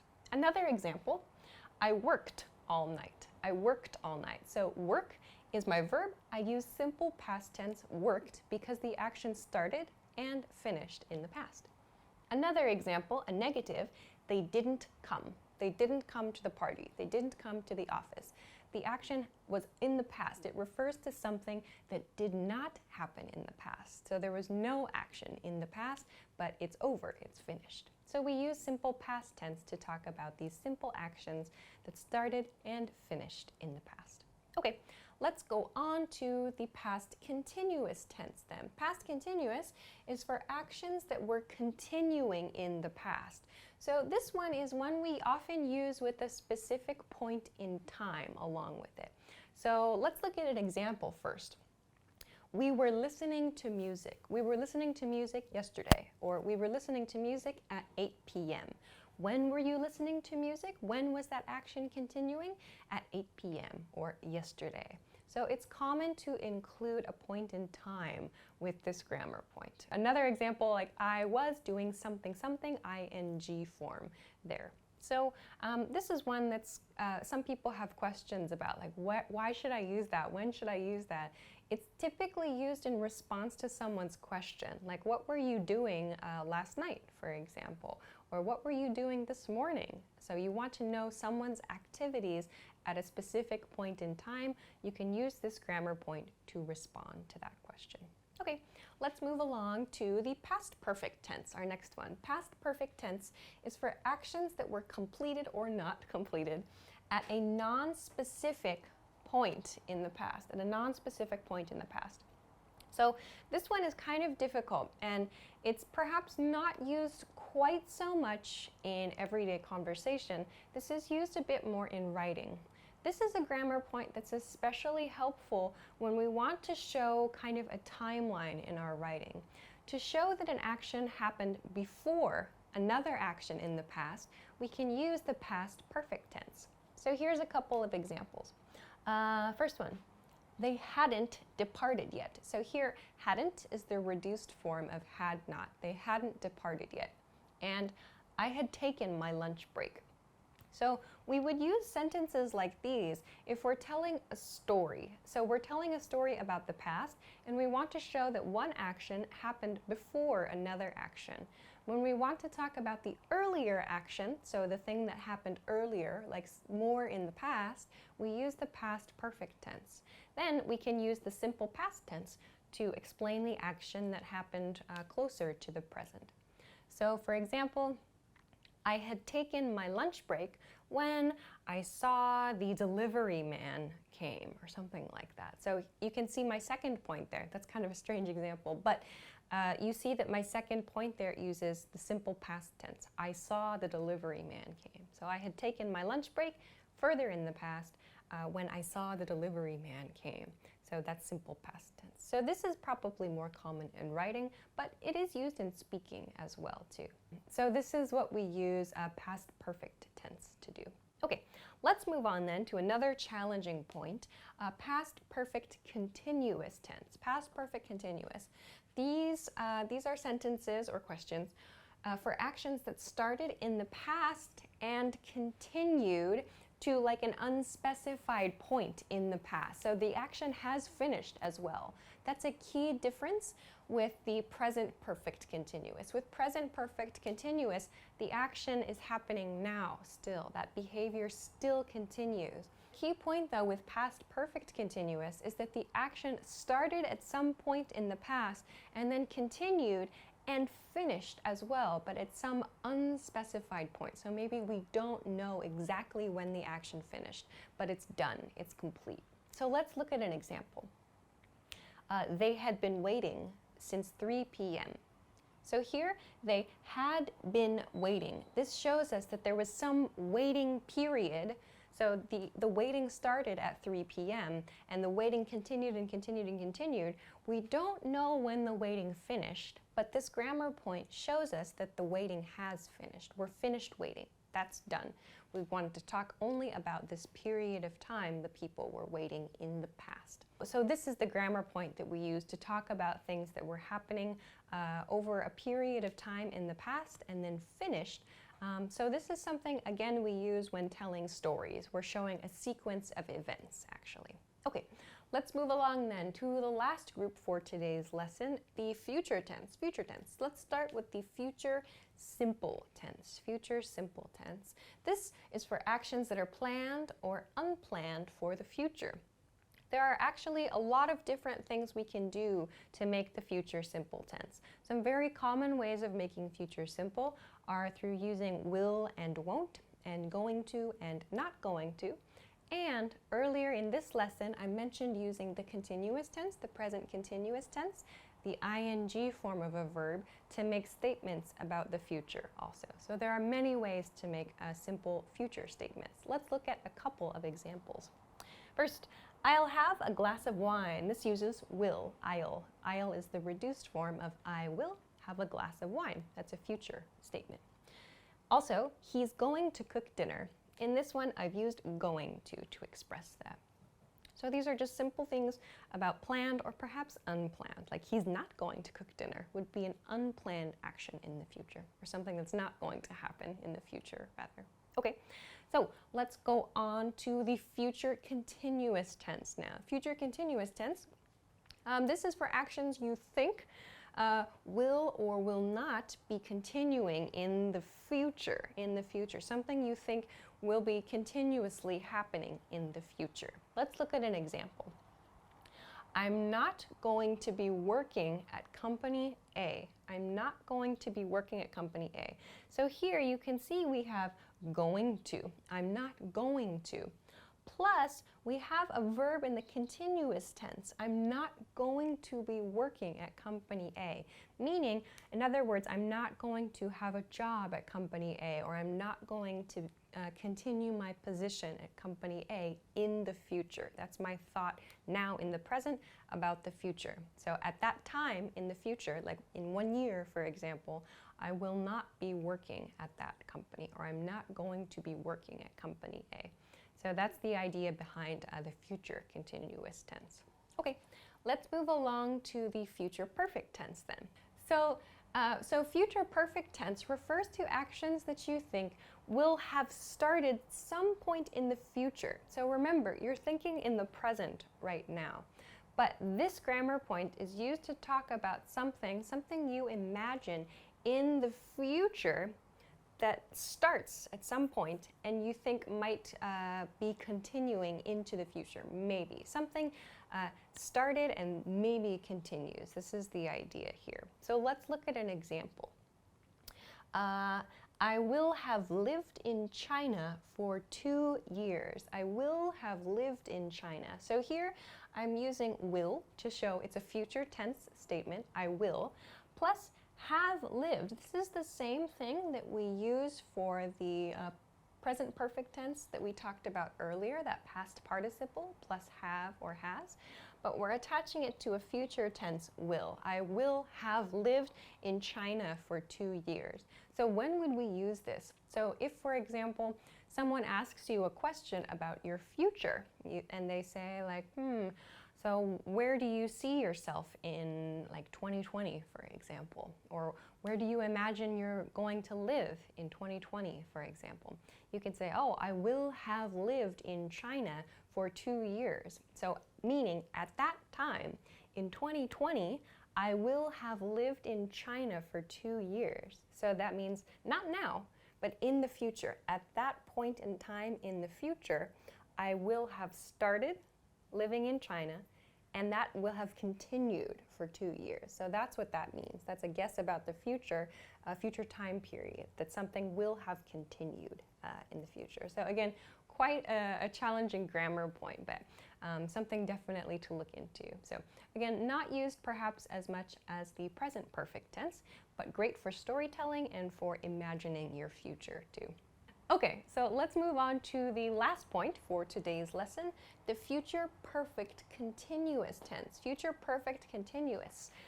This is a tense that you use similar to the last one, but for actions you think will or won't have started and will be continuing. So something that's going to have started again in the future, something started, and the action will have continued into the future. Example. I won't have been eating meat for 3 months. I won't have been eating meat for 3 months. So for this one, let's imagine that you decided last month to stop eating meat. So that's fine, actually. For this sentence, that's okay. You made a decision last month to stop eating meat. Then someone asks you about your progress, like how's it going? Like what are you going to do next month? And you can say to yourself, well, at that point, next month, by next month in the future, you can use this sentence. I won't, so won't, negative, will not. I won't have been eating meat for 3 months. For 3 months. So that means from the point in time I started it in the past until this point in the future. So not present, but into the future. This entire time, my behavior not eating meat, that's going to have continued. So you're making a guess about the future. So at this future point in time, that behavior I started in the past will have continued and continued and continued. And at this point, it will be 3 months total for that behavior. So we use this to talk about something, some future thing that will have continued or will be continuing into the future. So will have continued, meaning something that started in the past and continues into the future, or will be continuing, meaning it's still going into the future as well. So there are a couple of like very, very subtle grammar points to consider there too. So those are a couple of maybe tough grammar points, but they're really good for storytelling and for talking about your future as well. Okay, so I know that this was a lot of information in this lesson. If you have some questions about where to find more details about any of these grammar points, you can check the YouTube channel. Our YouTube channel has some resources for these grammar points. There's also some information on the website. If you don't see it on the website or on the YouTube channel yet, please have a little bit of patience. We are making new stuff all the time and we'll hopefully have this available for you soon. So please keep checking back in with us. Great, so that's everything for this lesson. I hope that it was useful for you. If you have any questions or comments, please feel free to leave a comment below the video. If you like the video, please don't forget to give it a thumbs up, subscribe to the channel, and check us out at EnglishClass101.com for lots of other things that you can use to study English. Thanks very much for watching this lesson, and I will see you again soon. Bye-bye.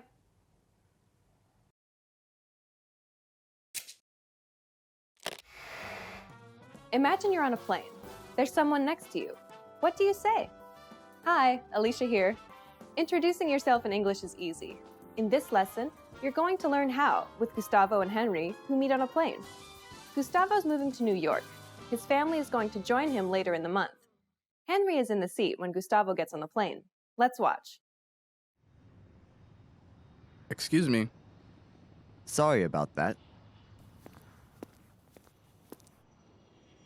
Hi, how do you do? I'm Gustavo. Nice to meet you, Gustavo. I'm Henry Edens. I'm sorry. Can you say that again, please? A bit slowly? Henry Edens. Henry Edens. That's it. But please call me Hank. Hank, nice to meet you. Now with subtitles. Excuse me. Sorry about that. Hi, how do you do? I'm Gustavo. Nice to meet you, Gustavo. I'm Henry Edens. I'm sorry.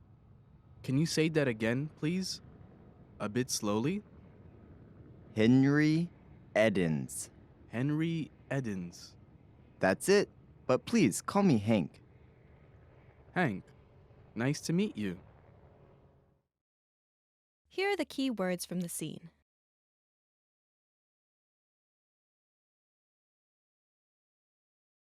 Hi, Hi. Hi. Hi. but, But. But. But. excuse me, Excuse me. Excuse me.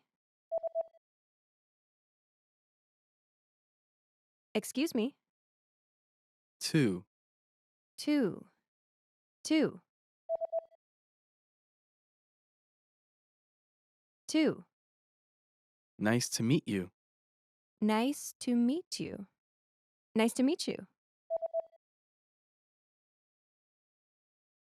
Nice to meet you. How do you do? How do you do? How do you do? How do you do? Here are the key phrases from the scene. How did Henry apologize when he realized he was in Gustavo's way? Sorry about that. Sorry about that. In general, this expression, when used to respond to "excuse me," shows a friendly willingness to help the other person. In this case, Henry wanted to show he was happy to move out of Gustavo's way. You can also use it to apologize for a small mistake, like bumping into someone on the street or blocking someone's way in the aisle of a supermarket. Now you try. Say Henry's line after Gustavo speaks. Excuse me.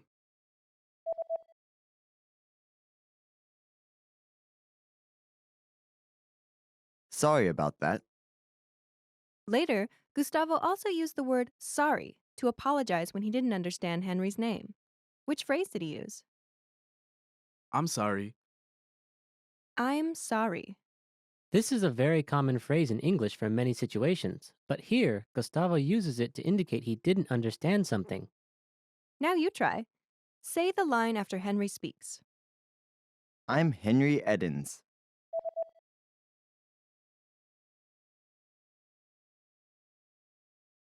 I'm sorry. Because Gustavo did not understand something, he asked Henry to repeat what he said.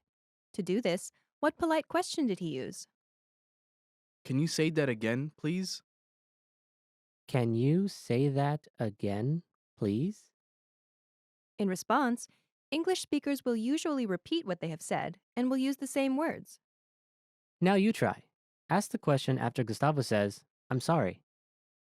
I'm sorry.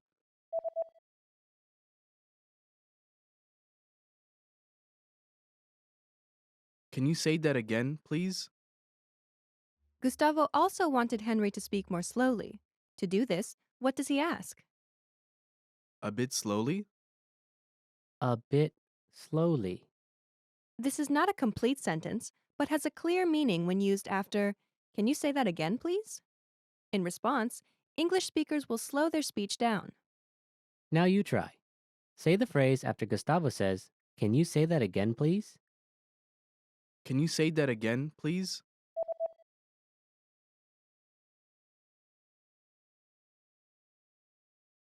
A bit slowly? After Gustavo said Henry's name, Henry confirmed he said it correctly. How did he do that? That's it. That's it. This is like saying, "That's correct." But since the situation was friendly, "That's it" sounded more natural. Now you try. Say the phrase after Gustavo says Henry's name correctly. Henry Edens.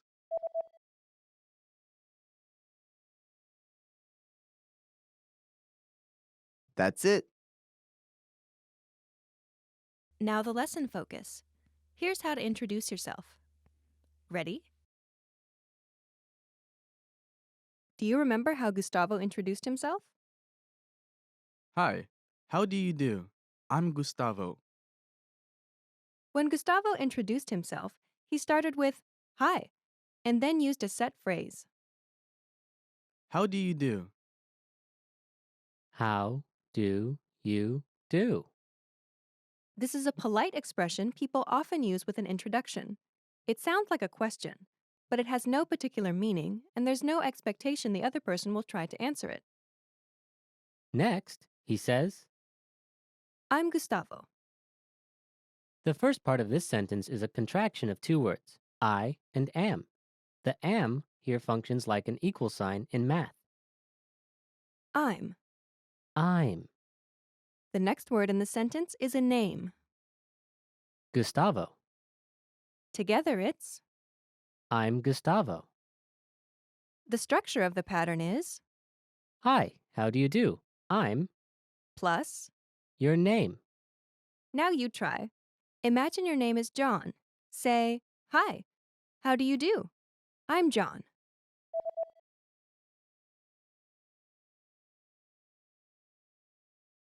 Hi, how do you do? I'm John. Now imagine your name is Aiko. Say, hi, how do you do? I'm Aiko.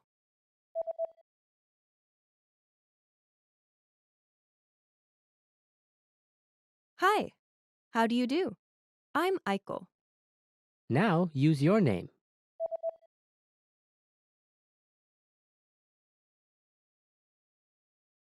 Okay, there are two additional things you need to know.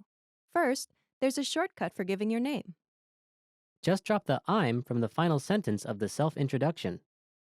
For example, if Gustavo just said, Hi, how do you do? Gustavo. Henry would have understood it was his name. This would be especially clear if Gustavo extended his hand for a handshake while saying this.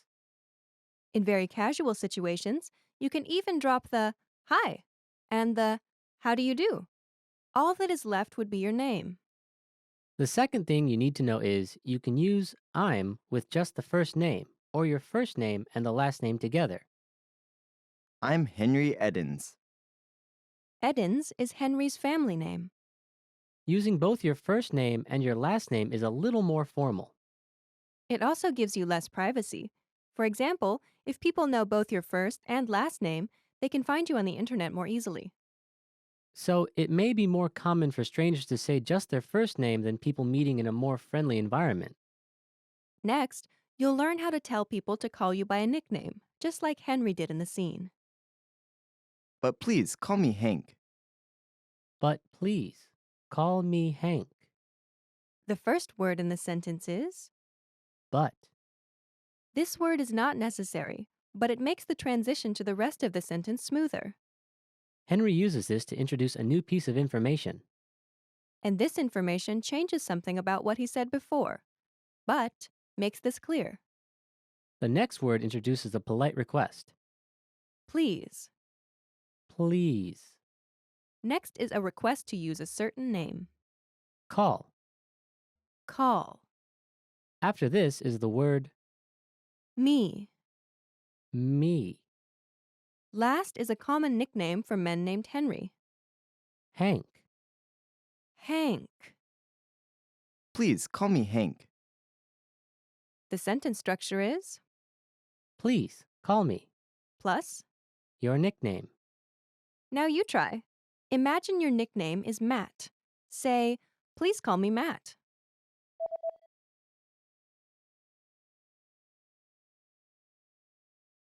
Please, call me Matt. Now imagine your nickname is Lulu. Say, please call me Lulu.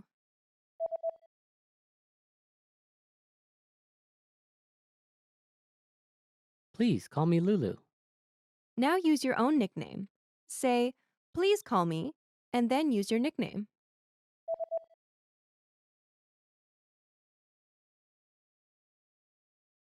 Finally, when you meet someone for the first time, it's polite to say a set phrase at the end. Nice to meet you. Nice to meet you. Usually, both people will say this or something similar to it. Now you try.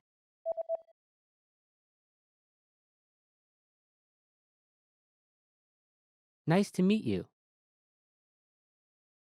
Now it's time to practice your new ability. Let's practice. This is your chance to introduce yourself. Try to remember what you learned and practice by speaking aloud. It's your first day in the US, and you're meeting your new neighbor. Ready? Here we go.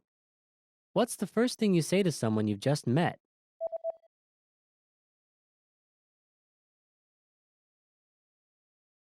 Hi, how do you do? How do you tell someone your name?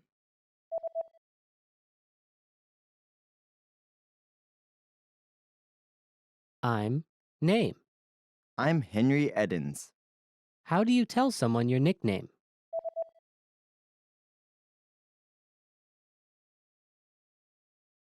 Please call me your nickname. Please call me Hank. What's the last thing you say to someone you've just met?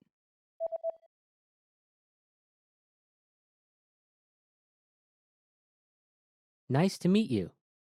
Great job. You've just introduced yourself. You'll follow this same pattern many times, so be sure to practice it.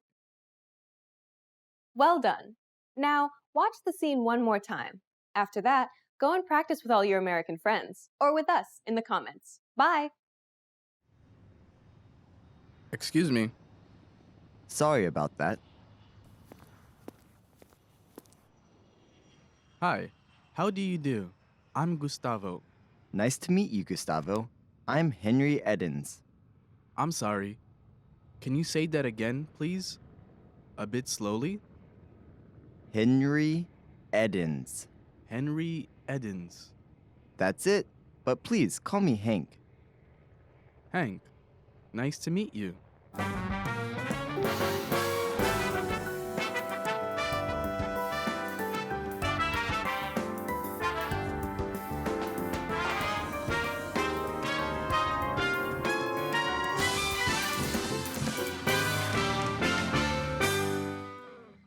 Yeah! Hi everybody, welcome back to Top Words. My name is Alicia, and today we're going to be talking about tongue twisters. Tongue twisters are phrases that are difficult to say, so they're really good chances to practice your pronunciation.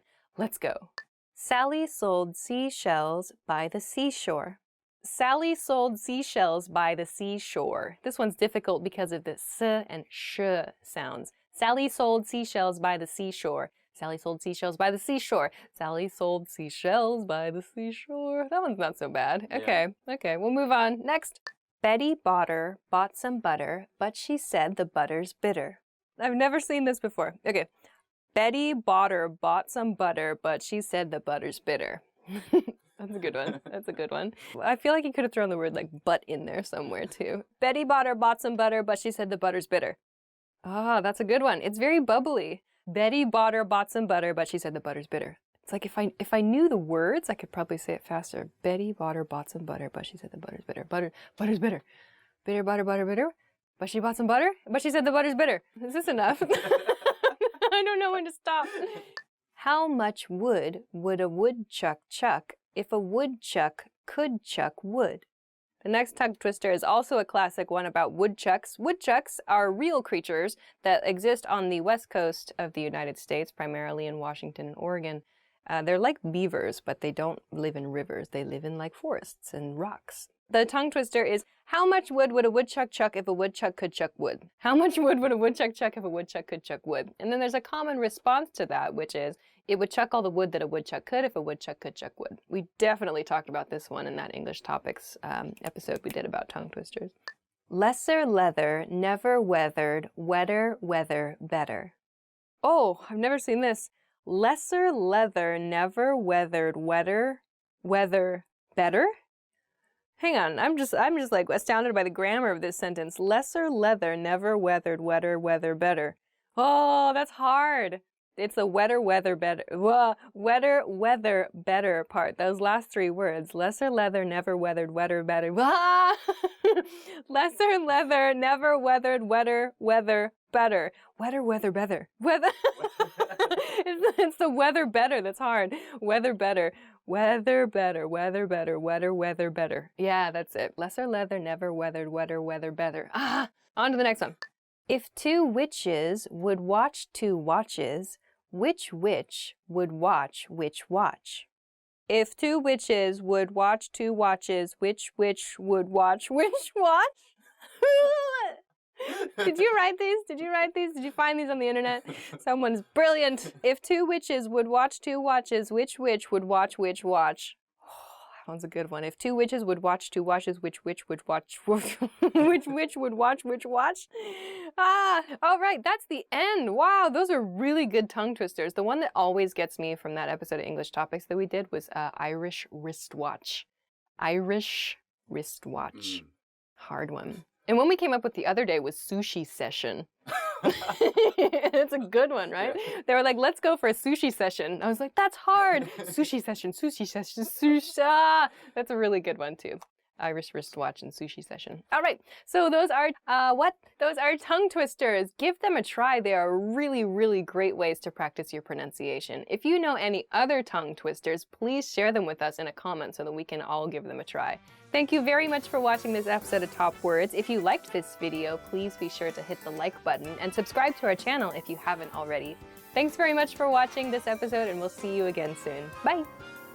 Oh my God, I want to have this job where I just sit at like my desk and I just think of, that's probably what somebody does, like they're bored at their job and they just think of these sorts of things.